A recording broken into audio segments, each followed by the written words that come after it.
And welcome to another episode of the Best Three Podcast. I'm Alvin, that's Tori, and it's draw day. It is Wimbledon draw day. The draw came out this morning, TH.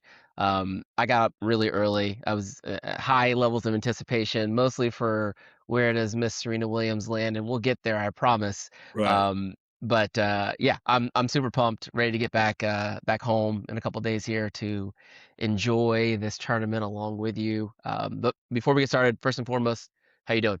I'm good, man. I'm good. It's good stuff, man. This whole, I tell you, Alvin, this thing here looks this draw looks packed. I mean, uh, we keep talking about players missing the tournament through injuries and whatnot, and I think I said it. I said it almost a year ago about just the volume of the tournament and whatnot. But looking at the draw, man, I don't know where you'd fit the other 9 players. You know what I mean? I mean, it's just the whole thing is just again. We talked about at the end of last tournament just how strong and how deep the field is, and there's some bangers, Alvin. There are some bangers on this sheet of paper, buddy. I mean, this is the Don't Sleep tour all day right here. It is, and before we hit the record button, we were kind of going back and forth and kind of taking our first pass through this draw, and it's tricky. And I want to go back a little bit about what you said with the players not being here. I have in the last few weeks found myself just kind of randomly thinking like, oh yeah, Carlos Alcaraz exists and he's just not here, and that makes Mm. me a little sad. Like I miss having Yeah, Carlos around. I sure. miss having Lorenzo around. Yeah. And then when we start playing tennis, it's like, oh, we still got really good tennis players here. And, we lost Sinner early in the French Open, but the French Open was a great story. It was a movie, Yeah. as they would say. Yeah. I think it was great for tennis fans. So, Yeah. with that kind of lens, we're gonna try to attack this draw a little bit differently than we normally do. We're not gonna spend as much time on the individual matchups, and we're gonna kind of look at each quarter at a macro, because I think you and I, while we have some assumptions about we're probably in line on what we think is going to happen. I think there are some spots specifically in this men's draw that um, are we probably differ on. So Mhm. let's get into it. I think we're both pretty confident with penciling Mr. Sinner to move forward to the But there quarterfinals is a here. heat wave going through He's Europe. There's a heat wave going on right now. There is, and apparently he's been practicing in it, whatever, Oh, love it. whatever. But the interesting thing about Jannik, every time we look at a draw, like obviously you expect him not only usually you expect him to win the tournament, not just Right. make the quarterfinals, but he has some he has some legitimate players in front of him, like Yeah. with Kesmanovic. Like Kesmanovic is no walkover. Uh, We move forward a little bit further. We've got, Hodar is, he's floating in that section as well.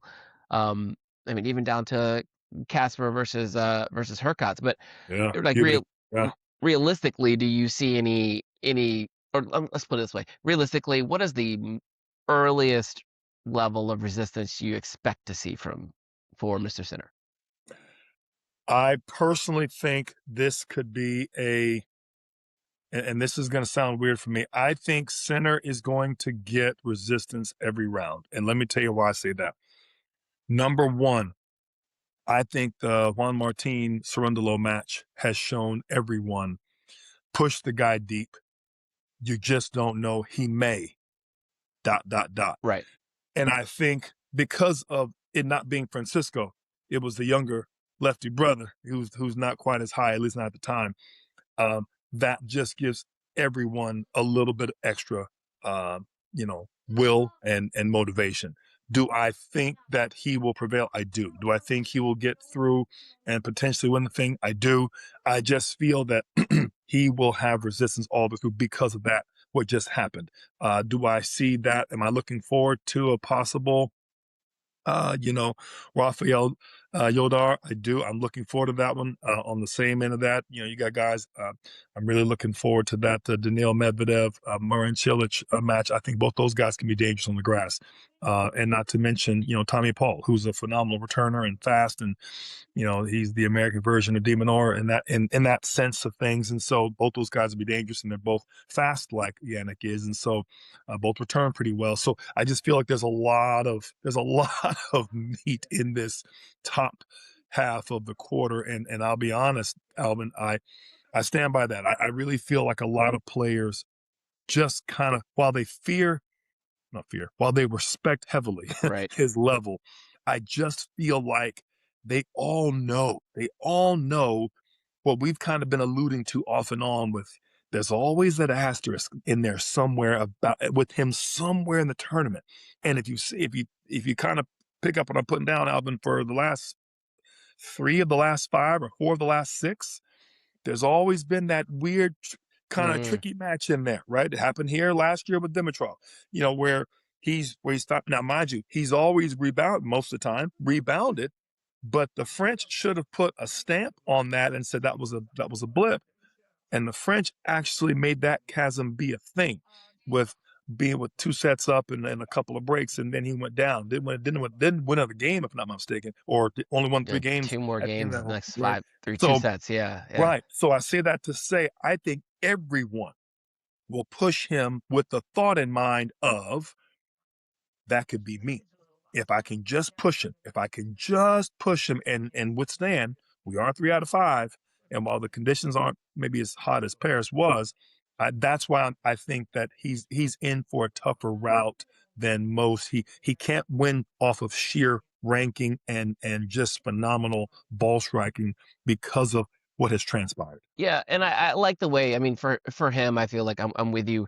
Like I mentioned earlier, Kosmanovic, fantastic professional player, right? Like Yeah, e- each one of these matches. So you have Kosmanovic, and then likely Nuno Borges after that, and right. then maybe Ignacio Buzek and Yep, is going to, he's a young player, but already getting into the seated yep, at a slam here. That's fantastic.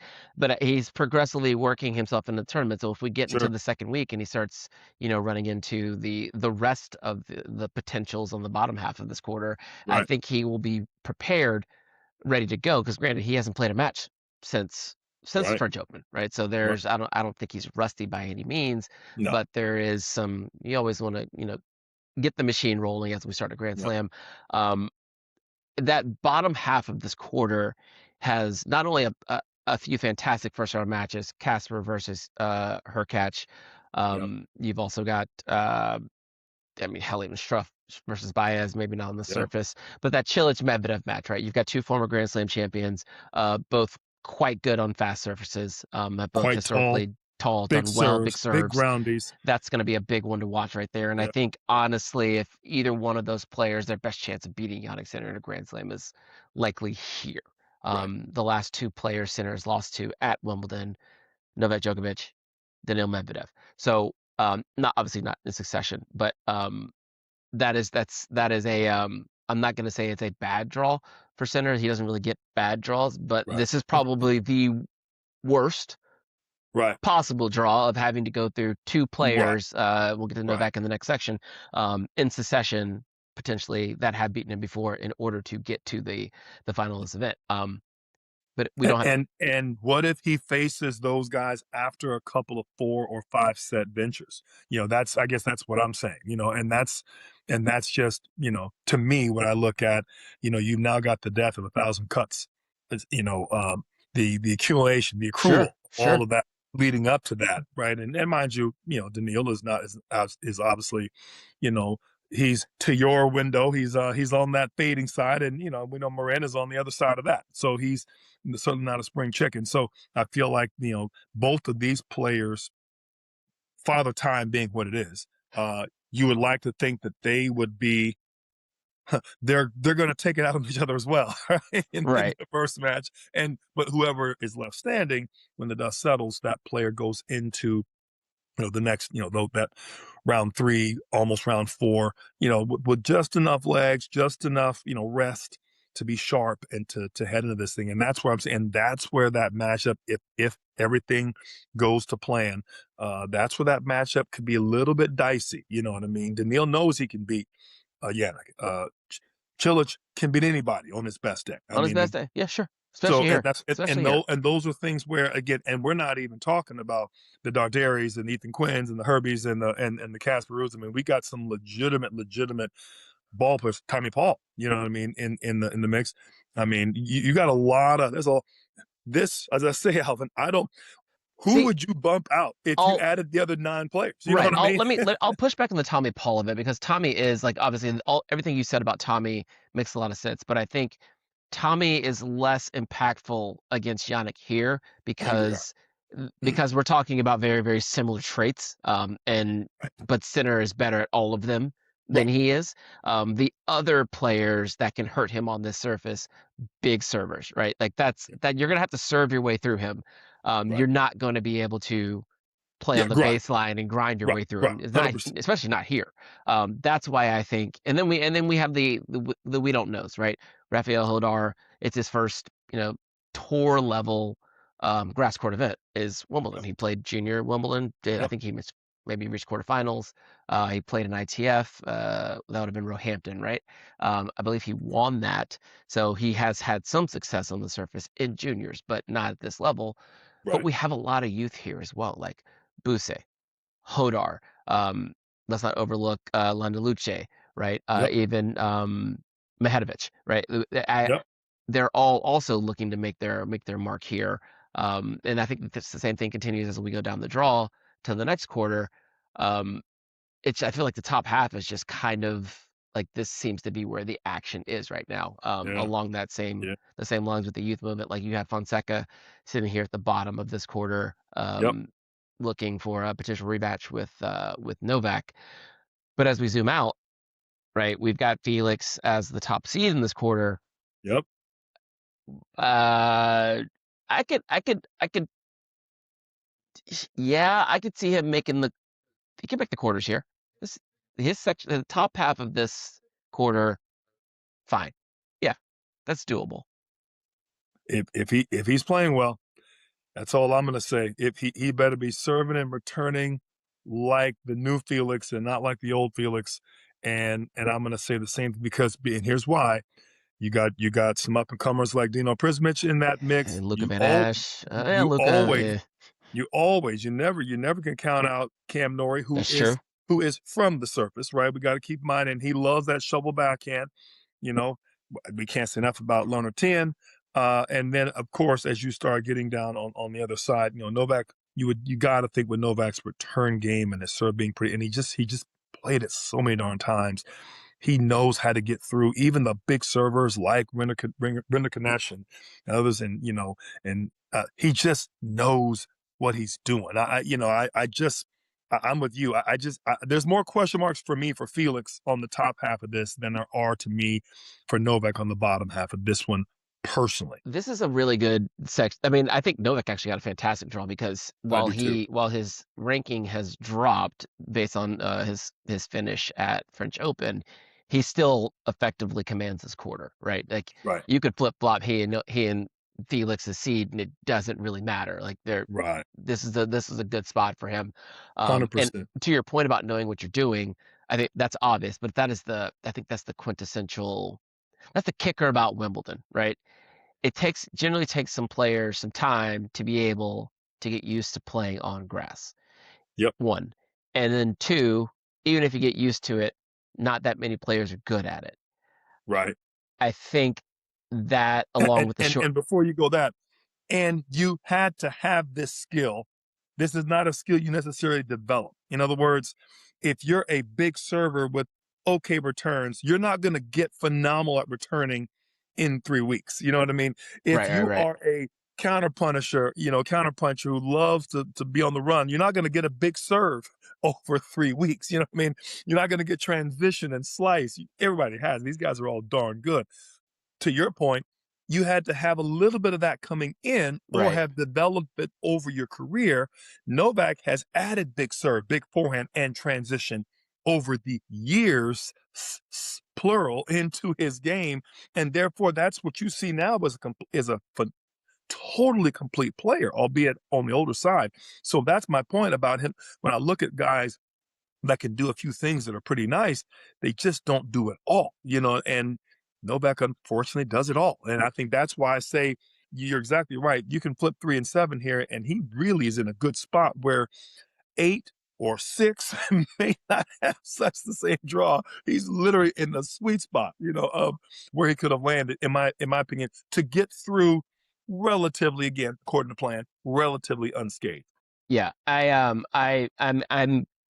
don't want to necessarily say I'm going to go out on a limb here, but I feel like that potential second round matchup between Prismic and Felix is that's a I, hot one. That's a hot one. I, I, I'm I I'm don't have it bullish. all. I'm I quite don't. bullish on Yeah, Dino Prismic. yeah, I am too. I'm just saying. I don't like that for Felix. I mean, Felix will have to play some ball to get through Dino. And again, assuming that things go to plan.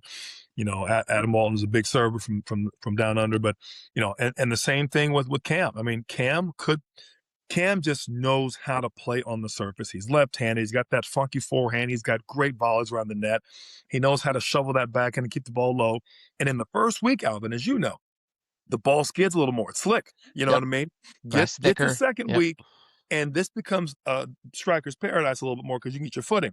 Early on, it favors the guy that can hit spots on serves, come in, block the volley away, be smart, not get hurt, right? Not go for anything too crazy. Guys that can slide a little bit can start to slide a little bit on stuff without getting too crazy. But as I say, I just don't see.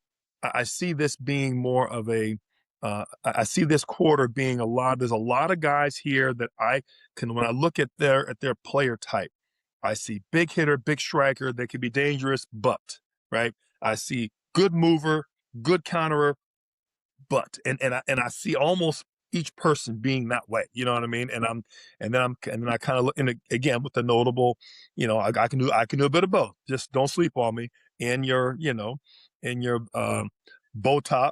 How do I say it? My man's for? I always butcher his name. Van der Oh, Zandsloot. Bartek van der Zandsloot. Bartik, you got Bartik, Arthur, Brendan Kanesh, of course you got Yao and Lerner. I mean, I'm just saying, and hey, we can't knock out the savvy, hard hitting Russian. You know what I mean?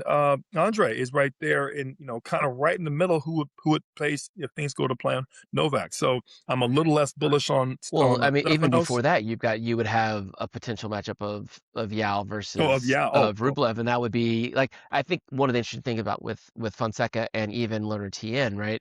Like younger guys starting to Yep. show up seated in these Grand Slams. Okay, it's a little bit different this time around because now they're seated, now they're kind of the hunted. Right. How does their grass court game hold up with Right. expectations? Right. A different wrinkle than last year when they were both playing this Right. event for the first time. So, Right. did Lerner? No, Lerner, that would have been his second time last year, I believe. No, first time, first time. Um, Regardless, I think I think we're both in agreement that bottom half here, Novak, top half, it Question mark. question mark. Hell, I mean, Cam makes a lot of sense here. Like Cam. I'm Cam, just Cam makes a Cam. lot of sense. Cam just I could and especially if Prismic does some opens up the draw with Felix, Cam would be players as it just happens. You end up getting that big win, and it just seems like the next round you just may not have. You're such an emotional high, and then and of course emotional down, a trough. That after that, if Dino were to take down Felix, Cam would be the worst person to play the next round at. He's a tough person to play anyway on the grass. And then you have that on the back end of a potential big win. I'm just saying. And I don't and if Felix gets through, I don't know if I like that matchup with him. It just puts a lot of pressure on Felix to do a lot of things that he hasn't shown heretofore. And You know. I mean, even So before that, you could have Cam versus Leonard Tien, and I'm not even that at that point. You kind of like because they're both left-handed. exactly. I don't even know. I think that starts to negate some of Cam's Right. advantages that he has Right. on grass, specifically because that shovel backhand is going into another backhand that is pretty rock solid as well. Right. Yeah, And it it's moves well. To me, the longer that the more firm the court, the more it aids learner. The slicker the court, the more it aids Cam, right? So to right. me, it's about which court they play on and how early. You know what I mean? It's If that match one. goes into next week, learner all day. If that match is the first 4 or 5 days and there's still a lot of grass on the grass court, Cam will find grass.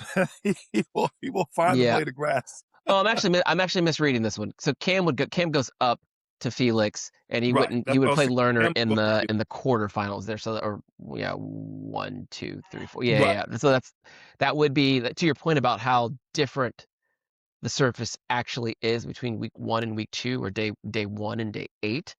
That's a big one because that match looks different Right. if it was played in the first Big. round versus being played in the 4th round. The court itself, Yeah. and you got to think they give GBR a little bit of home court advantage on center court too. So those are the kind of things you look at. Yep.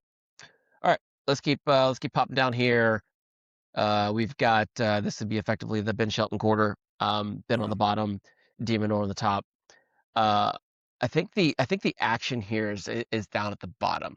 Yeah. I mean, obviously there are a lot of good players in all the sections, right? But we have a former, we don't know his health right now, but former Wimbledon finalist in Matteo Berrettini. Yep. We've got making his return, Artur Fils. Yep. Obviously, we have Ben anchoring the quarter. Ugo Humbert, always a big hitting, big lefty server who can get hot. He will come Ironically, forward. playing another big server with Zizou. You know what I mean? So there's a lot. I'm with you. Even Arthur Ferry from Great Britain, as I think he had a big quality week, or one of those tune-ups. He did well in one of the match in one of the terms last week. It's a very, to your point, a very, very solid. A lot of players in this bottom half. You can't rule out the up 2 sets to love before his arm gave out. Former top fiver in Grigor, who's in here with a wild card. We haven't seen he had a decent week too. So he had a decent week last week. Or this week, I should say. You can't rule the one of the best one-a's out there. Can't rule him out. Look forward to seeing him back in action. It was here a year ago, and then he had your boy dead to rights. Him dead to rights. So. We'll see. Again, Actually, I like I'm looking at Jakob Mensik here, and I like what I've seen from him in the last 3 playing months. good ball right now. He's playing some good ball, and I feel like what he does well just looks a little bit better on grass than it even does on clay. Yep. I mean, if he has a good serving week, which he does, it's not infrequent that he does. Right. He's a better returner than Ben. Like right. Ben's returns will at this point hold him back, I think, on the surface. I agree with that. And to your point, I feel Ben at a 4 has a little bit of a worse draw than de Minaur has as a 5. Oh yeah. It's just with everybody being where they are. Man, I mean, we can't. We're not even really giving Stan the man any love in this particular part of his career, but he's a 2-time Grand Slam champion who's in here as a who's in here just as a wild card. So I say it to say the 4 seed did not get the love, in my opinion, of the 5. Mind you, they're only a spot apart. But if you had to give me, Mannarino as a possible second round, you know what I mean, versus Drum here or Arthur Ferry, or if you had to give me Kashanov versus Fils, I mean, I'd probably take the 5's track a whole lot more, than I would take the 4's track. But hey, Ben's got to go through this, and I feel like, especially with his fellow countrymen, I know we'll get to in a second, running into a bit of a tough first round, he is going to be carrying the banner for the U.S. title hopes. Certainly one, if not the second of all the American options. So you've got to be able to carry that banner and take it strong. Well, let me ask you this. Like as I'm looking at the draw here, I feel I have a feeling about who I think's going to make this quarter. Like if I were to write it down, I'm gonna say Jakob Mensik on the bottom. And I'm going to say Flavio Cabali on the top. Okay. Flavio, good mover, or great mover, I should say. Great mover, sure. Great returner. Yeah. Has done well here before. Yep. Coming into this event with, all the, feeling good about his tennis coming off of a French Open final. Would you take Flavio over de Minaur? I would. De Minaur's not actually that good on grass. Okay. I mean, generally, de Minaur only does well on hard courts. Like he doesn't really do well anywhere else, but he consistently does well on hard courts. So, I just don't see. I don't see that for Demon. I mean, hell, I think Adrian Mannarino would be a horrible second round matchup. Right. I do like Flavio over de Minaur were we to get that matchup. I would love seeing. Me personally, just because I love Arthur Feast, I would love seeing Feast to sneak through here and do some damage. And I would love to see, there's a lot of ifs here, a healthier-ish Berrettini take out Jakob. And I would love to see Humbert having a knockdown drag out with Ben, and the winner of that getting through this quarter. That's me. But I'm betting more with my heart than my head here. I would love to see Arthur do well here on the grass for his own career and his own confidence sake. Again, I'm talking more with my heart than my head here, but that's where I'm at with it. I agree with you. You know, I love Ben. Love the dad. Known the family for a long time. If Ben were to continue to work on getting his returns, not just better, but more consistently able to break. I feel he's still relying so much on that serve, and heck, how do you not? But I just would love to see his break percentage to be up at least 40 to 50% for as good as his serve is, and take some pressure off that serve. And I feel like just right now he's just not there yet, and I feel like that's going to be he puts us up in a bit of a trick bag, and in terms like this. And I feel like that's one of the things holding him back even on the clay. So long story, I agree with you on who could get through. Flavio, that 80 and 81, I completely agree with you. Those two could end up being the two in this quarter for sure. And with large probabilities, to be honest with you. And to your point, 5 and 4 seed have a very, very tough road to hoe. Yeah, and I think I'm gonna go back to your sentiments about Arthur Fils. It's good to have him back. For We sure. haven't seen Arthur since, was it Miami? No, sorry, apologies, not Miami. He lost to Sinner in the final of, was it Rome? Was it? Wasn't that somewhere in clay court season? Forgive me, Yeah. I can't remember Yeah. exactly which tournament it was, but not. I mean, Rafael Collignon is not who you want to be playing in your first match back. Sure. That's who Sure. that's who Ben lost to early in the French Open in straight Yep. sets. Was it straight Yep. sets? It might have been 4, but Collignon is he is definitely another one of those younger ones to watch. I believe he's maybe Yep. 21 years old. So that's no walk in the park. I would have hoped Yeah. for a better draw for Archer coming back, but it's not at this point. It's not a grass court season. It's for him. It's one grass court event, and we can get on to Yeah. the hard stuff. Yep. I think this is where things get interesting. Man. At the top and the bottom of this quarter. Yep. We'll get to the top, but at the bottom, Alexander Zverev opening up against Alexander Blockx that's interesting. Very That's They play a interesting. lot alike. They play a lot alike. I think Alexander Blockx is the new. I've been high on this young man around the same time I was high on Yodar and Fonseca. I personally feel like he has still yet to really get out of the starting gate to the rest of his compatriots. You know, I say that next gen group cohort. The brothers tall, big serve, big game. He's similar size and build to Zverev, and I like him. I like his game. I like. You know, I was very impressed with him when I saw him at the next gen tournament last year. I just feel like in grass, I think can favor what his skill set is. This is not a walk in the park, but at the same time, Zverev did just win the French. So I mean, that's that part, that part. And he's good for he's good for a 2 to 3 semifinals of Grand Slams per year. Per year. I feel like with Zverev, he's either going to make the final or he's going to lose the Blockx. It's like right. I don't really see anything in the middle, because once he gets out of the starting gate, it's like, okay, he's good. He's ready to roll. And he just returns so darn well, and he's so rangy. I mean, if he again, and now that he's got the monkey off his back, I mean, you heard it right here, Alvin. You heard it right here. He is the second best chance ahead of Novak. Until the French, he was the third best chance. Now he's the second best chance to win the whole stinking tournament. It's just a tough first round for him, and yeah, I mean, he's.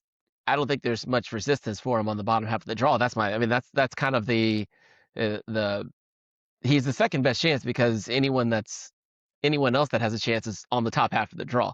So I honestly, it's either going to be Blocks that takes him out, or I think he has this track record of just building steam through Grand Yep. Slams. He just does. Yeah, so if he gets out of the starting blocks, like, I mean, Lehechka No. in the quarterfinals, round of 16, maybe. Right. Maybe. Right. But to your point, not Arnaldi, No, not, and I know Cerundolo's on the other side of it, but not Cerundolo. not They don't play enough. that kind of game. They don't have that kind of, Not you know, enough. I see Popperin has a little more, than those Sure. in terms of type of game. Foe, again, great competitor. But, he didn't have the kind of game that can hurt the type of profile. And Alva, we can't forget some of his semifinals have been five setters against Carlos. They've been, Yeah. they've been tough nail biters against the guy that ended up winning the tournament, and he lost from the semi. It wasn't like it wasn't like a 2-2-1, going away, kind of a matchup. So, and now Sasha has actually got the trophy in the case. Man, I'm also saying I could legitimately see him with confidence beating a Sinner in a head-to-head situation. I could see him beating a Novak in that situation because he's always been that close anyway. And he has the serve. Like, And he has the serve on this surface, six like, foot darn seven. You know what I mean? So that's yeah. what I'm trying to say. It's not that he's the second best chance. He's the second best chance because because Sinner is the defending champ.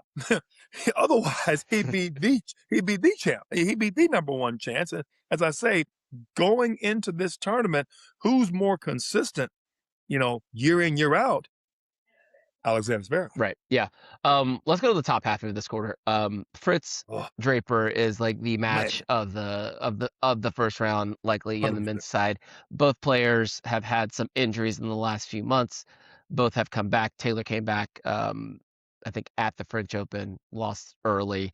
Has had a really good, really, really strong grass court season. As he's apt to do. Yeah. Jack came back, I think 2 weeks ago. And I think is he still playing right now? Yeah, he plays today. He plays Eagle and Bear in like 15 minutes. So in the semifinals of Eastbourne. But he's beaten this week. He's beaten Giron. He beat Diallo. He beat Pennington Jones. Hasn't lost a set yet. He looks good, moving well. I mean, he's former number 4 in the world, looking healthy. Looking. That's the biggest thing for him. We got him back. It's nice. And it's a tough matchup, man. I mean, I know it's a shit draw for both of them. It's a terrible draw. And I'm gonna say this, Alvin. I'm gonna say this in all respect to both players. This to me could be a type of match where, and I'm gonna say this for kind of an obvious but kind of an understated reason. This could be a match where Jack takes down Taylor, and Taylor could start to slip from the top 10 and just start a very gradual but a very definite decline, not just injuries but also age. And this could be a match where Jack resumes, where he's, getting back inside top 20 and such as he's had potential to do. The other side of that could also happen, right? Taylor could have a great match, springboard him to get back. This would be a good chance, probably his best chance, of getting back to a quarter, possibly a semi if he's serving well and playing some big ball. I don't put anything past quarters for him, for me personally, with the draw, because of Zverev being there. I think round of 16 may be where that ends. But he's not going to get younger. He's not going to get, in a sense, healthier. And if he's had issues with the knee, you know how knees are, that's a tough one to get around. But I just feel like this match could have either a player kind of going the other direction. And I'm more worried for Taylor because it's another year before Wemby comes around. And we're a year older. We're a year more dinged up. I don't know why he played the French, to be honest. I'm not, maybe just to get matches in, but I felt like if he had just rehabbed a little more, and just been that much stronger and really just locked in on the grass. He's got, he's a little bit on Pete Sampras' track right now. why even go to clay? You know what I mean? It's free money though. Like, 'cause I mean, okay, Yeah, I get let's that. say he had skipped French Open. I mean, yeah, skipped Roland Garros.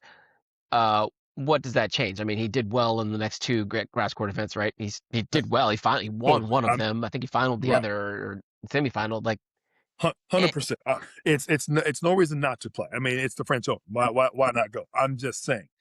I feel like he needs to maximize the handful of years that the knee may have or knees have left in him, and I just feel like this is a good opportunity for him. And Jack's been playing some great ball. I mean, Jack's good to see him back if he can stay healthy. I mean, it's just a tough match for both of them, considering where they both are in their current arcs, of their career. And as I say, it could be that'll be a heck of a match to tune in for. And then again, but out of this whole thing, I really just see, I really, the Novak got a decent, Novak, Sasha got a very solid, uh, pretty good draw for as packed as Wimbledon can be. I feel like a lot of the players in this he, not favors him, but they don't pose as much of a yeah, threat, and including Jack or Taylor. on So the but even after that Fritz Draper matchup, right? You've got, if you look maybe 2 rounds ahead, Gabe Diallo, a little streaky, a lot streaky. but showed like some real grass court aptitude last year. I think Yeah, he went 5 with Fritz last year, yeah, here at Wimbledon, and then Francis has been playing extremely well throughout yep, the grass court season. He won a grass court event 2 weeks yep, ago, looking good, and I mean he has pushed. Hell, he lost to Carlos in 5 and had chances yep, in that fifth yep, set. I think maybe the fourth set 2 years ago. So I think the top half of this quarter extremely strong. yep, I could actually see Francis coming out in the top half of this quarter to play Zverev for a chance to get into the semifinals. yeah, yeah. That doesn't feel far fetched to me at all, actually. Fair, fair. Um, yeah, and yeah, again, it's just pretty bad draw for both Yep, Fritz and tough, Draper. tough Like, yeah, draw. guys, you got a Yep, lot of, but the thing is, you have a lot of guys who are playing well right now on the surface in the same part of the draw. part of the draw. I mean, So Francis won so grass they're court gonna play event. each other. Yeah, Right. Francis won a grass court event 2 weeks ago. Taylor beat him in the finals of the very next event, and then you've got Draper trying to go for a title this week right now, still in the semifinals of Yep. Eastbourne. So that's yeah, that's the most informed grass court players right now are all in the same spot of the draw. That Yeah. makes for an interesting tournament. All right, I think it's probably enough on the Yep. men's side. Let's Yep. let's meander over to Yeah. the women's side, and we're gonna get there. We're gonna get there. Um, Aryna Sabalenka. Yep.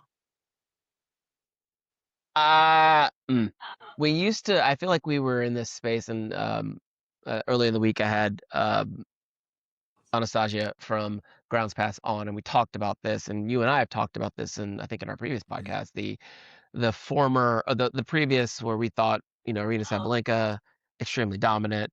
Her dominance is more so looking like dominance in the aggregate. She hasn't had a great run of form here since coming off of the hard courts. Right. How do we expect her to get on in the first week of this event?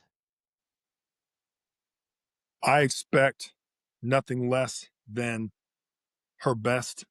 She rarely, rarely loses to people that she should beat. She, I think, has a chip on her shoulder to prove some of the naysayers. I am more bullish on her right now than I am on Elena Rybakina, who's won this event before. And, Interesting. and she's a,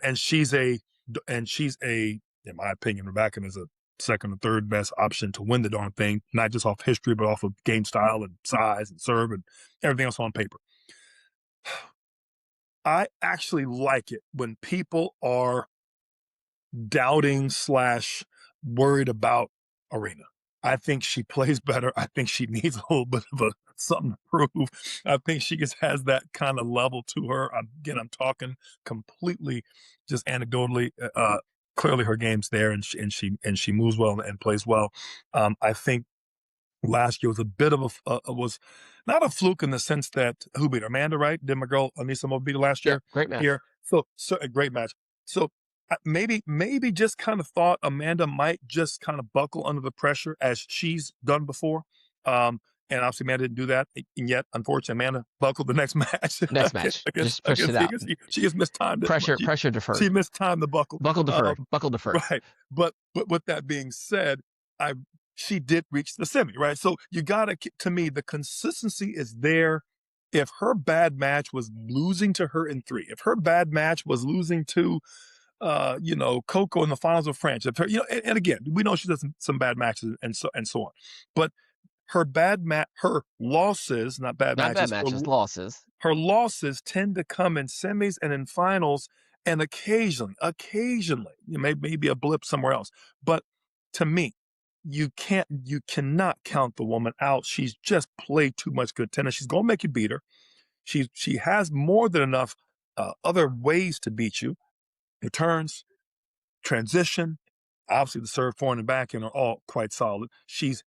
The only thing she hasn't done yet is win one.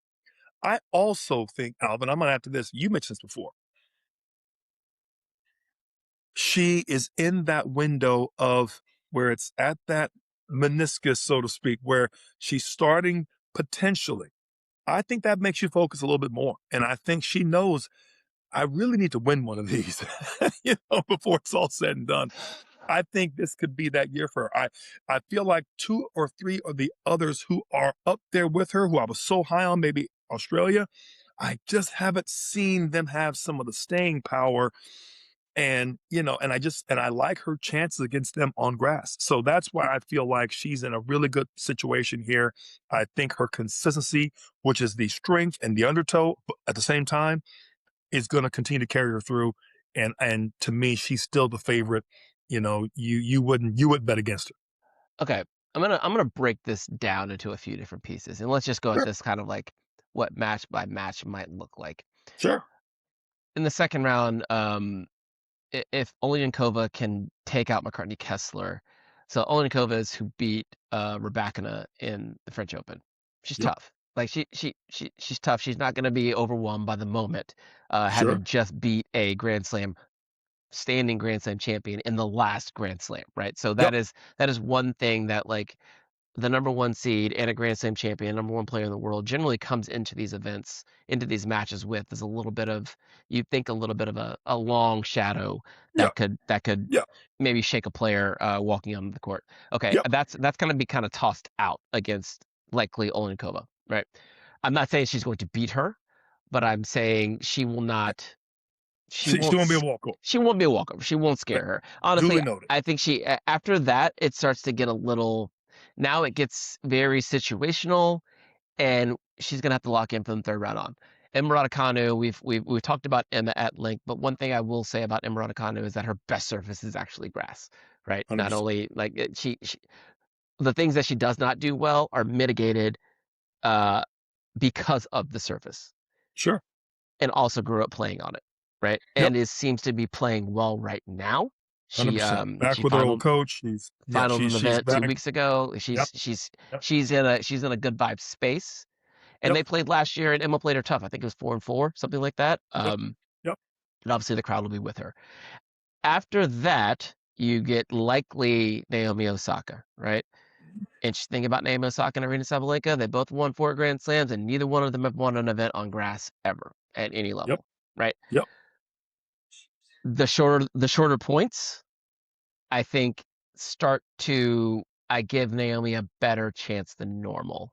Even though she has played Aryna tough this year, I think they've played twice. I believe Naomi might have won a set. Don't quote me on that one. I'm talking mostly to you, the internet. Don't quote me on that one. I will go look at it up. You can tell me about it in the comments. I'm not your stat keeper. But then you get down to the bottom half of that draw, and you're looking at bottom half of the quarter, and you're looking at a potential matchup between either Amira Andreeva, recent Grand Slam champion, or a Karolina Muchova, or former Wimbledon champion Barbora Krejcikova. Like that's where I'm throwing up my yellow flag. I don't know if Sabalenka comes out of this quarter. Yep. I don't And think she Queen Win. does. And don't forget about Queen Win, who's She's struggling right now. Quinn Win has the talent, has a Yep. track record, but man, she is in a bad place right now. If she doesn't start like popping some wins Some would here, say dangerous. Some would say dangerous. yes, That's all I'm saying. she needs to. She's in that like younger version of Grigor Dimitrov right now. Like Right. got hurt, came back. You need to get back on that winning train before these PRs run up because Yep. it's coming. Yep. But that's where I just have this feeling that that's a little any one of those four players I mentioned, grass court could make a world of trouble for Yep. Aryna Sabalenka, a world of trouble. Duly noted. Okay, all right, I said it. I said what I said. I said what I said. Say it with your chest. I did say it with my chest. Aryna Sabalenka is not coming out of this quarter. I said it with my chest. All right. I said all it. right. All right, we'll keep moving. All right. Speaking of Aryna Sabalenka, Jess Magula did just beat her 6-0 in the third last week. So here we are. We are in Miss Pagula's quarter. Come on, JPEG. I didn't know that Coco had dropped this far down. Okay, whatever. It's all the same. Between, honestly, in the top 8 of the women's, it's like the draw with 4 and 7 in the other one. Novak 7 got a better draw than the 4. Just saying. It's interesting little. Okay, let's kind of go through this here. I want to start with Coco's section. Yep. All things considered, I think Coco got a really good draw. Like Belinda in the round of 16, that's going to be trouble. But if she gets there, then I'm feeling really good about how Coco's playing. It's not a given. She lost in the first round last year, right? Doesn't have a much of a track record to speak of on the surface. But as you and I both called out, she's playing, even though she's not winning events, we do see her playing good tennis. That will serve her well in the future. 100%. Is that going to come to fruition here? Got a great draw to do it with. Tell you that. It's a good draw. That's a good draw. Very good draw. Everybody that I'm seeing, I don't see anybody that can take the racket out of her hand, right, including Alexandrova or Potapova or Belinda, or Kalinskaya. Not one of them of the fellow Black Ink or JPEG has the ability to take a racket out of her hand, and having avoided all of them darn near, and there's just a lot of players that can set up points, create good points. A lot of depth in this one here, Alvin. I mean, God, so many good players in this little section here that have done well in some tournaments, but I just don't see a lot of them that have specific to grass, don't have great grass court game. The one player I think who could develop into a pretty good grass quarter is that just come, obviously, Jessica's played a lot on everything. She's a tour vet. But the one player I would think that would do better on this surface than most might be is Iga Świątek. Mm-hmm. The other person I think that would do a little better on this than most, of course, is even a girl like Cochoretta, you know what I mean? Who didn't she beat Coco here at this tournament a year or two ago? She might have beaten. No, I think she beat Jessica last year. She beat JPEG. Yeah. That's right. Yeah. So that's another one to kind of watch out for, just with her taking the ball so early and doing a lot of things. So, but with that said, I really like Coco's chances here. And to be honest, I could see. I mean, obviously, a lot of players may stand in the way of that, but I could see a potential American round of 16 here. You know what I mean? With the way this is going all the way through, even Ann Lee's would have a decent chance. It could. Certainly 3 of the 4, I think, could make that round of 16 in this particular little section of the draw. There are players here unseeded who, like let's even look at Diana Yastremska here. Yastremska beat Coco in the first round of this event last year. Right. Pretty sure that was the case. You've got Tatiana Maria, who won Queens last year on grass. Iga Świątek, I'm with you. I feel like she has, like, what she lacks in firepower off the serve, she makes up for in movement and the ability to absorb power, and she also returns extreme. Yeah, she returns extremely well. Yeah. So you take all that, you just kind of make sure she doesn't get either overpowered by someone like I feel like a Rybakina, someone that she would struggle with, like who could just surf through her and hit through her like anyone else, or someone honestly like a Laura Siegmund or Tatiana Maria, who will Right. like kind of carve her up and give her just like something she doesn't see often, Yep. which gets exasperated on the surface. So Yep. those kind of things, and it's also I believe it's her first time through on grass. Like I was thinking about this earlier today. Like when did she pop? It was this year, Australian Open. So Yeah. no, yeah, I don't want to put a lot of pressure on someone's first trip here. Yeah. And she plays a lot like Jacqueline Christian, doesn't she? She kind of they do favor a little bit. You know what I A little mean? bit, a little bit. I don't think Christian is maybe quite moves as well, but she loves to absorb pace and bangs off the baseline, and so that's going to be it'll be a very good starting match. But I'm just saying. I love Belinda Bencic, and we've had a excerpt on the open stance backhand. I mean, we have The studied open her. stance walk through We backhand, lefty forehand. I don't know what the hell that thing is. I still don't Weed know. tennis 101. That's what the weed tennis was built off of, was Belinda's backhand. Anyway, but I just feel, to your point, I still feel good about seed 4 and seed 7's chances getting through to even up their seed. I so you're if I were pushing you to this, you're thinking Pagula versus Golf in the fourth spot in the semis here. And I would tell you that I would see a Pagula Jovic Bencic Gauff is would to me, just based on everything else that I've seen. It's not to say that all four of them couldn't run into a buzzsaw. It's grass, so anything could happen. But I just feel given the skill set, given the ability, their experience on grass, given the weapons on paper, it seems like the seeding is fairly true to form here, and the ones that could stand in the way, it would take a bad day, and it would take just a great day from the opponent to dispatch them earlier than the seeded projection, in my humble opinion. I'm gonna spice this up a little bit. Not spice so much. I feel like if Belinda is playing against Coco in the round of 16 here, I feel like that's Belinda's match actually to lose. She's just so like we don't have to go far back. Last year U.S. Open, you Yep. saw what Naomi did to her. You saw what Paola did to her. Yep. Maybe that was the Australian Open. We've got lots of instances here of just like, Paola's done it to her twice, right? Yep. Belinda is like squarely in that same mold of like 100%. experienced player who like Right. will go through the Rolodex, pull out the game plan, and just like Right. implement to the T. Belinda, Paula, who else? Svitolina, they all come from that. Yeah. From that block. I know what I'm doing camp. Exactly. So that's exactly. that's where I feel like Belinda coming out of the bottom half here. If I were taking a flyer on the top, it's actually Anastasia Potapova.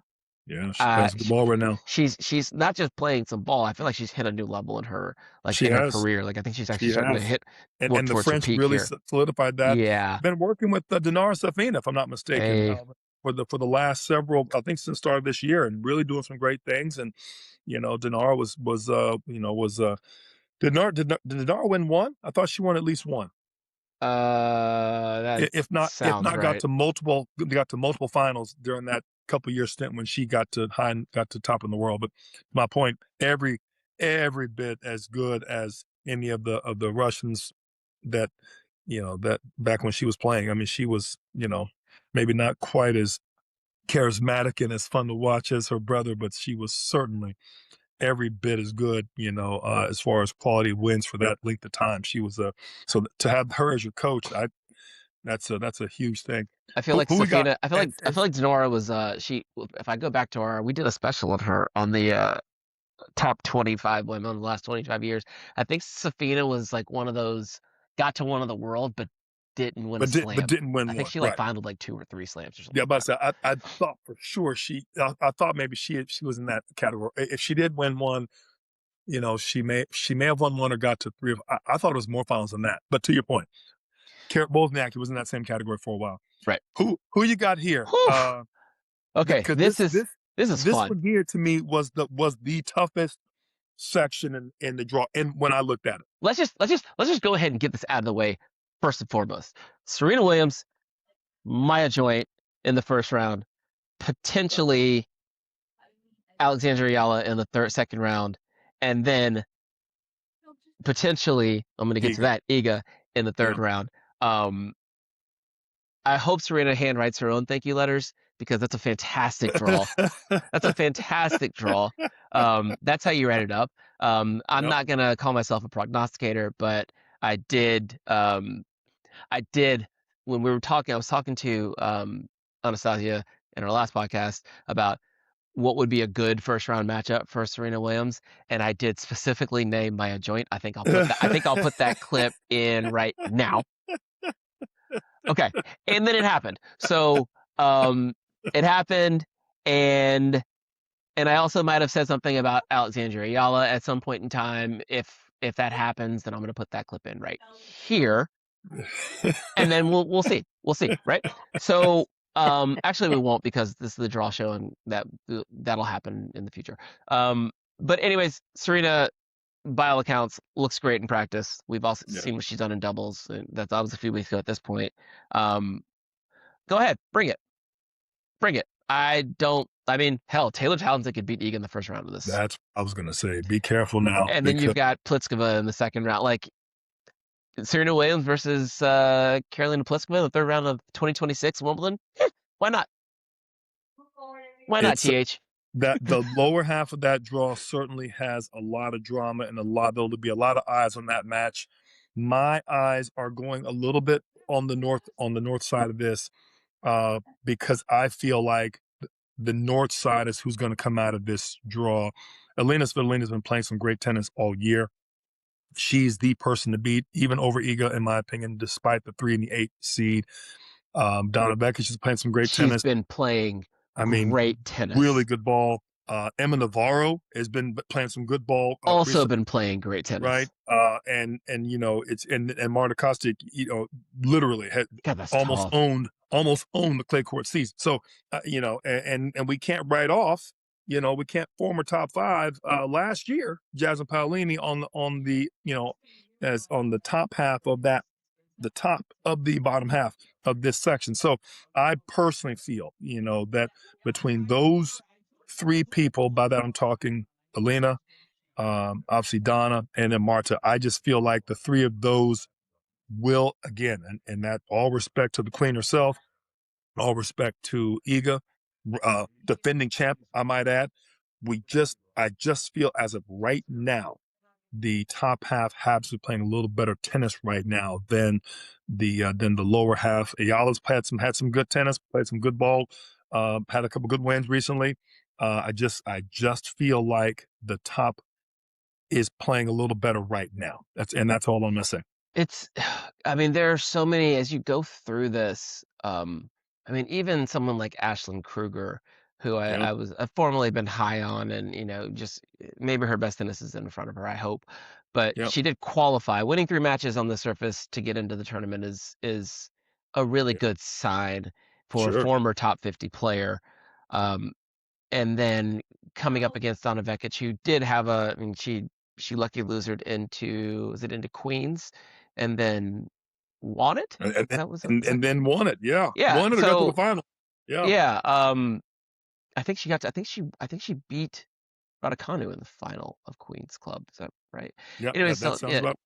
We'll get there. But and then also Emma Navarro against Paula Badosa in the first round. Like, tough. You got pedigree versus pedigree. Emma is playing better tennis than prior to her break. Like, she's hitting the piss 100%. out of the ball. 100%. And has always done well on grass. She dismantled Coco in this tournament 2 years ago. So yeah, the top half of this quarter is tricky, super tricky, to say the least. And I mean, don't even sleep on qualifier Robin Montgomery. Again, she qualified, and she also won a grass court event 2 weeks ago. So Jasmine, yep, Wimbledon finalist prior, got it. I'm putting Jasmine on watch. I'm putting Jasmine on watch. Do you? Just saying, there's a lot of And we haven't even mentioned the rest of the black ink. I'm just telling you, there's is just as far as the bold ink. Anyway, I'm just telling this section, this third, whatever this is, quarter is absolutely redonkulous. I mean, it just, you would this this would be a tough 500, right here. I mean, just this draw, just this right here. If you saw this alone, you're like, ooh, tough turn right here. I mean, and let alone it being a quarter of the whole thing. So, looking forward to each and every one of them. What do you if I have to press you here, what do you, now that you've seen the draw and you Mhm. see what Serena has in front of her, how well is she going to do in this event? All respect to the queen. The queen, if she's playing well, the queen could take it match by match. Depend to me, it's a unfortunate scale of her body holding up and staying true to form, where her experience and match savvy, they will start to kind of come to and negate one of the other. As she gets in the throes of it, everything starts to come back, right? As she gets in the throes of it, the body starts to Right, let her right, remind her she's 44. right. Do I think she could come out of the gate and disturb my joint? Yes, I do. Poor Do I Maya. think do Poor I Maya. think she could come out of that next match and give, let's just say, uh who she said Pliskova? Oh, she played Ayala and Ayala Zarzua. Zarzua. Do I think she could have her way with Miss Ayala? I do. Do I think it'd be a great opportunity for Alex? I do. But do I think that the Queen may just have a little more in the tank? I do. And she can't take the rack out of Serena's hand like Serena can take the rack out of her hand. Short points, it's grass. Serena's had the best serve. The women's game. Forget past, current, or in period. So she can still take the racket out of Alex's hand, and of course she will expose that. Showing the mobility and at that point, again, now you start getting into some things. I don't think that Iga would have the same issues that other players would have, and at that point, but I think it'd be a very entertaining kind of a match. To me, the tournament's lucky to have her. That's all I can say. Do you think Taylor Townsend's got a pretty good shot here against Iga? Like, are we gonna just gloss over this? Are we gonna not? No, you know how big I was on Taylor and her singles, run last year, Alvin. You pointed out to me, but she was still blah blah blah outside the top 100, and you made a lot of sense. Do I think first round on the grass? Grass is still slick. She comes in a lot. We know that. Anybody else who didn't have phenomenal passes and phenomenal returns and just if it was my girl, your favorite Ostapenko, I'd be like, dude, I'm putting your girl Ostapenko on watch. But this is Iga Świątek we're talking about. Defending champ, best returns in the game, playing some ball, hungry to kind of prove she's, that she not doing well in the French is, she's kind of pissed about not doing well in the French. She's coming back to this tournament here with being defending champ. I don't know. I could see some fireworks, some great points. I just don't know if Taylor has. We talk about taking the racket out of someone's hand. The matchup is just too. It's just too. It is the true rock paper scissors of things. I mean, and it's just Taylor's Taylor's transition and Iga's defense of said transition and returns are just man, it's going to be what else can they do? And so that now means can Iga serve and can Taylor return? And that's where I say the edge goes to Iga. Long points, Iga. Transition for forward versus Taylor's passes. I give the slight edge to Iga. Longer match, Iga. You know what I'm saying? Shorter points. Well, who's going to hurt who more? It's going to be Iga hurting her more on the short points with the return. So there's just not enough columns that I could give Taylor the edge in for this match to swing in her favor. Do I think it'll be a fun match to watch? I do. It'll be fun. Yeah, it comes out for me. It comes down to the returns. Yeah. Taylor serves a little bit better than Iga.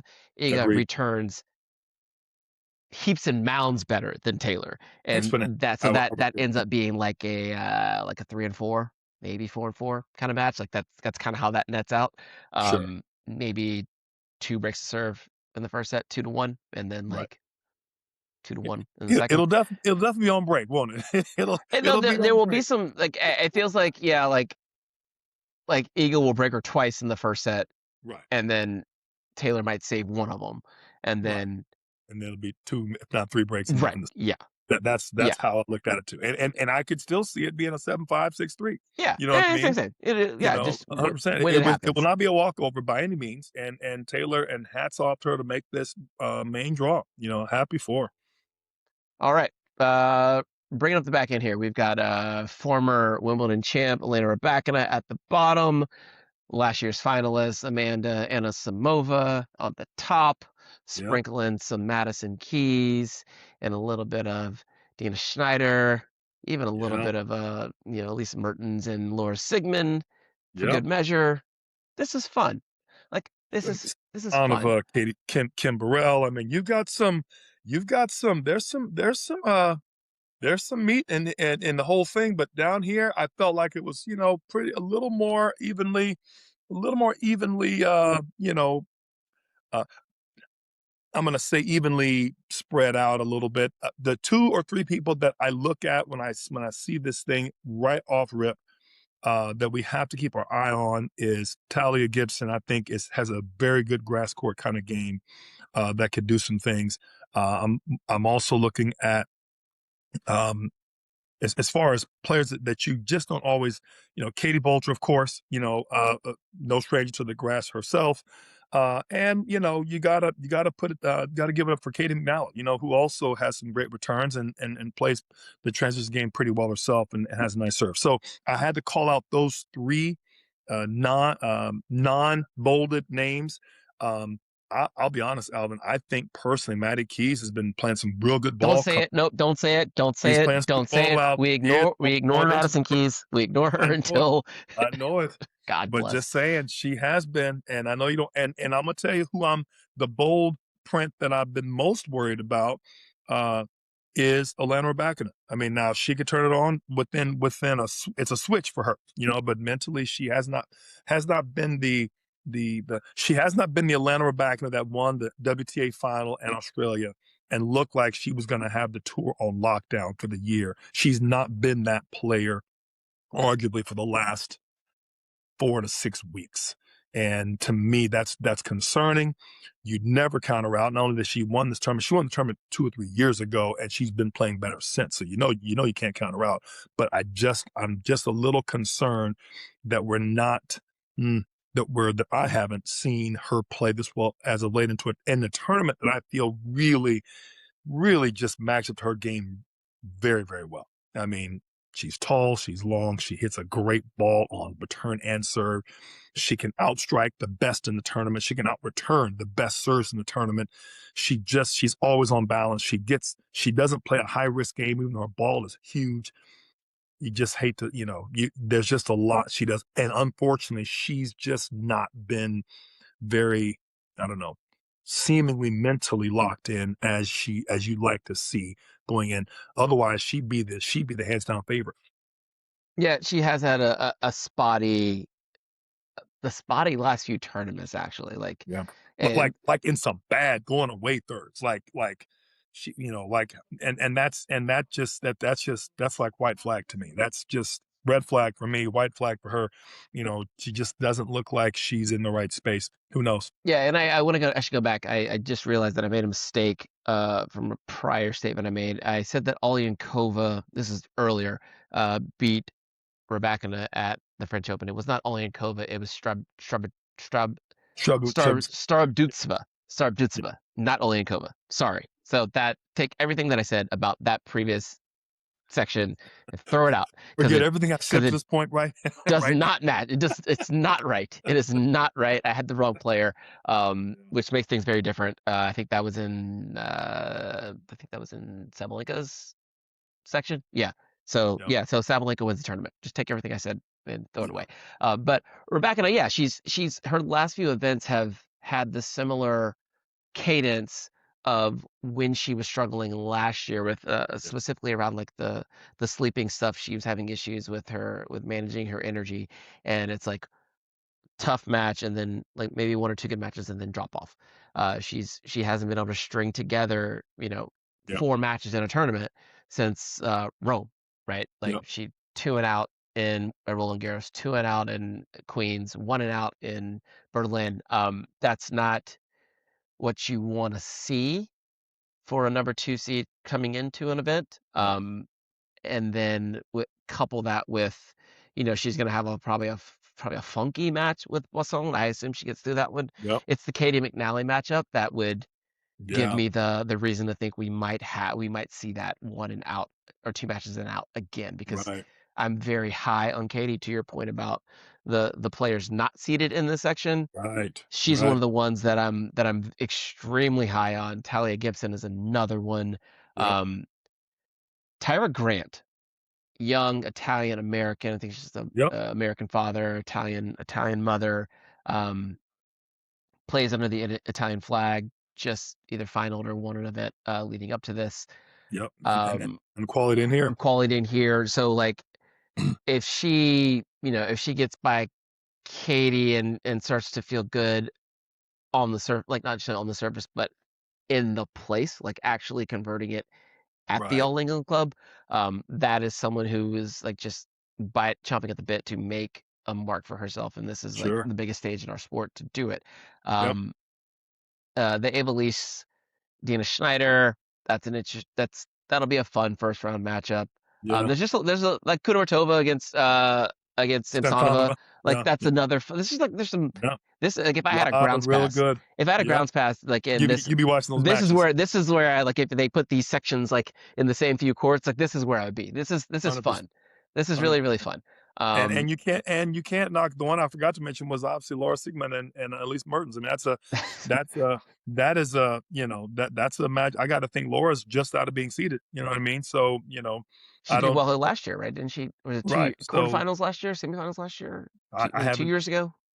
To my point, I think there's a lot of good matchups in this one. Again, do I see a lot of them taking the racket out of the hand of Rebecca or Anisimova? No, but man, you look further down, buddy. You look further down, and you start seeing what Schneider can do, as well as the Maddie Keys and Anisimova matchup. I won't talk about it because I know I don't want to jinx your girl, but I'm just telling you, it could be some really this could be an interesting. This could be a very interesting, and then how they play into the third quarter, right? Could be a very interesting set of circumstances. This is as far out on a limb as I would normally go. I'm gonna Stay so. go. I'm gonna go. Don't do it.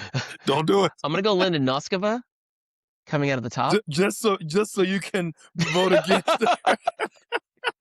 We're supposed to be friends, Tori. We're supposed to be friends. My God. We're supposed to be friends. I absolutely love it. Linda's playing fantastic tennis. Linda, in our 2026 season preview, I specifically called her out as you look at someone who's under the age of 21 who's continually halved her ranking every single year on tour, has beaten Grand Slam champions in Grand Slams before. She just won a grass court event. She is top 10 in the world. This is not me splitting hairs. This is real. This is real. Speaking facts. And also facts. Also facts. It just also shade helps fit your narrative. I'm also fading my own personal interest. And so I'm taking Noskova on the top half of this quarter. And then I also feel Katie McNally out of the bottom. Oof.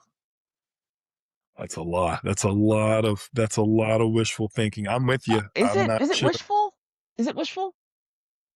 She's the only person who took a set off Iga last year in this tournament. I love Katie McNally. We're not talking about that. If it were anybody else but Elena Rybakina, I would I could see a 3-set match. I don't know if I could see her beating again, which Elena Rybakina shows up, right? Could I see Katie beating Elise Mertens on the grass? I can't. Could I see her? But I could see her being in just as tough a matchup with Talia Gibson. I mean, me personally, and now all bets are off. Tally's good on the grass, man, and as is Katie. Both of those two have a real good shot to play spoiler. And again, and then you still got to deal with Schneider and the rest of the top half. So again, there's a lot of sneaky undertow in this one. It looks calm, it looks more straightforward if you look at the numbers, but buddy, there's a whole lot of undertow and rip currents on this one here. I Yeah. mean, it's Yeah. you wouldn't go to Vegas on the you wouldn't want to be going to Vegas, I should say, with the odds on this one here, because you'd bet the under half the time and make some money. I could say this, like, I don't feel confident that we're gonna get 2-6 here. Like No, that's what I 100%. don't see. That 100%. doesn't feel right. That's like Right. I'm gonna put more And if value it does, I'd be it's coming shocked. through bloodied and tattered. I mean, it's coming through, there's gonna be some near death experiences, so to speak. I mean, in this one here for sure. If we get Rybakina versus Aryna Sabalenka in this quarter, then both players are playing extremely well, and that's gonna be a fantastic match. And then that'll be a It's a fantastic fantastic match. But 100%. I tend to favor, recent form over Right. the name and the number. Right. And there's nothing that Amanda nor Rybakina have done in the last 6 weeks that make me go, oh yeah, Right. they're coming in Right. sharp. Whereas, Linda just won an event. And maybe I'm reaching a bit here on Katie, but I feel like Katie McNally has top 25 potential, and it's just a matter of, now that she's healthy, like she's got to pop through at one of these. Like Yep. you just kind of have to. Yep. And I think her best chance is either here or like the U.S. Open. And while the Rybakina matchup, I mean, Gabriela Rus is no rollover by any means, but if we were to get a Rybakina versus McNally matchup in the second round, I feel like that's takeable for Katie Yep. on this surface. Right. At Given this where Rybakina is. I agree with exactly. you 100%. Exactly. Better, and that's the best time, if not first round. That's the best round Right. to get her. Right. You get her 4 rounds in. I don't see the same. No. You get her right. The earlier the better. Right. Exactly. Well, good. Well, TH, we just did a draw show. We did it. We did a good one. We did a good job. Good job on us. Order of play will come out probably, today is Friday. Order of play will probably come out on Saturday, I think, and we'll find out how this all shakes out. But I'm really excited for both events, actually. Like, there are some really interesting early matchups. I think 4th of July weekend will be fun for us. We might go live. Last year we watched some of these matches together, a couple of different matches here, and I hope we can do the same this year. But it's gonna be a fun one. I'm looking forward to it. Again, you wonder where they put the other. I think it was 9 men and 6 women, if I'm not mistaken, that didn't make the draw with the injuries and withdrawals. Yep. Again, the tennis, as you've often said, and it just keeps moving. And there's another 6 tick their spot. Those players are sorely missed, but at the same time, it's good to have these a moment for these others, to shoot through. So I'm with you. I'm looking forward to this tournament. And hey, it's the year 2026, and Serena Williams is playing in Wimbledon. Bam. There you go. Mic drop. Exactly. Like her commercial. Let's put a pin in it. I'm Alvin. That's Tori. That's the 3. We're out. Peace.